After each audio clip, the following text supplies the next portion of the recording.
Dans un village africain reculé, Amara, une jeune femme belle et forte, est promise à un homme choisi par son père, le chef du village. Kofi, un jeune homme du village rival, se retrouve par un hasard inattendu face à elle lors d'un marché commun.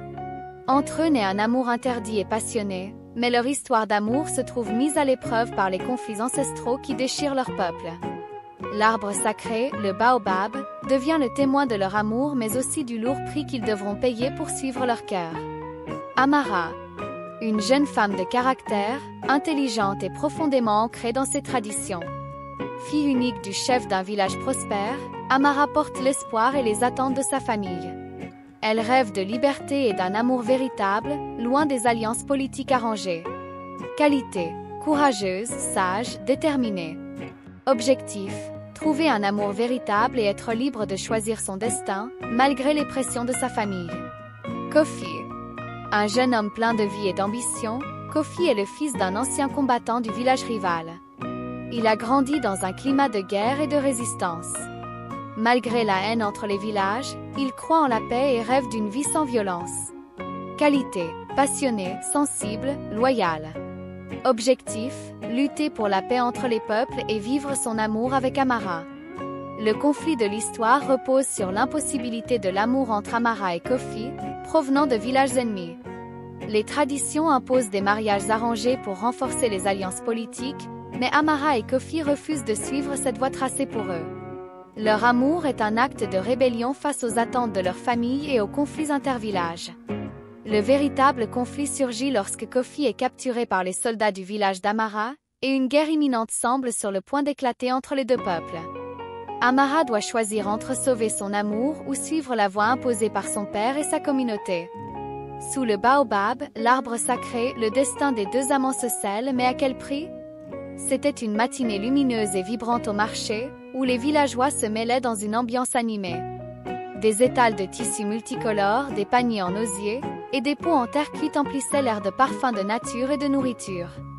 Parmi la foule, Amara se rendait au stand de sa mère pour acheter des herbes médicinales, sa silhouette élégante se détachant sous le soleil africain. C'est là qu'elle croisa Kofi, un jeune homme du village voisin. Leurs regards se croisèrent, et un frisson d'attirance passa entre eux. Mais en un instant, la tension de leur situation se manifesta. Ils étaient ennemis. Les villages étaient en guerre depuis des générations, leur famille liée à un héritage de violence. Amara se détourna rapidement, mais quelque chose en elle la fit revenir sur ses pas. Le destin semblait leur jouer un jeu cruel. De retour chez elle, Amara ne pouvait s'empêcher de penser à Kofi. Elle se confia à sa mère, la guérisseuse du village, qui lui parla du lourd fardeau des amours interdits. Sa propre mère, autrefois amoureuse d'un homme d'un autre clan, avait payé le prix fort pour cet amour perdu. Les mots de sa mère résonnaient dans sa tête. L'amour entre deux ennemis est une malédiction, mon enfant. Mais Amara savait que son cœur ne pouvait ignorer ce qu'elle ressentait. Les jours passaient, et la guerre entre les villages s'intensifiait. Les hommes du village d'Amara, guidés par le père d'Amara, étaient prêts à attaquer le village de Kofi pour prendre le contrôle des terres. Lors d'un raid, Kofi fut capturé et emprisonné par les troupes d'Amara. Son cœur brisé, il se demandait si Amara le trahirait ou interviendrait pour le sauver. Amara ne pouvait plus rester les bras croisés. Sous le baobab, l'arbre sacré où elle avait vu son premier rayon d'amour, elle retrouva Kofi en secret. Les deux amants échangèrent des vœux d'amour éternel, promettant de lutter contre les traditions et la guerre. Amara lui révéla son plan.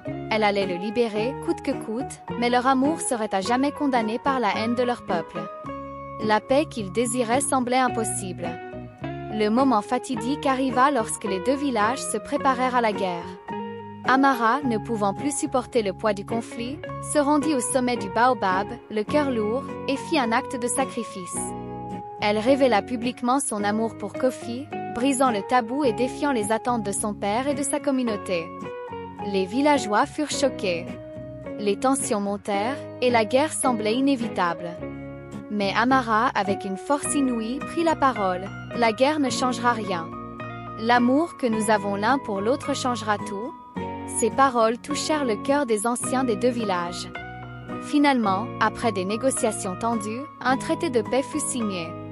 Les deux peuples acceptèrent de mettre de côté leurs différends pour un avenir commun. Amara et Kofi, bien que séparés physiquement, savaient que leur amour serait toujours vivant sous le baobab, l'arbre sacré. Ils avaient réussi à briser les chaînes de la haine et à ouvrir la voie à une nouvelle ère de paix. Leur amour, comme les racines du baobab, resterait pour l'éternité dans l'histoire de leur peuple.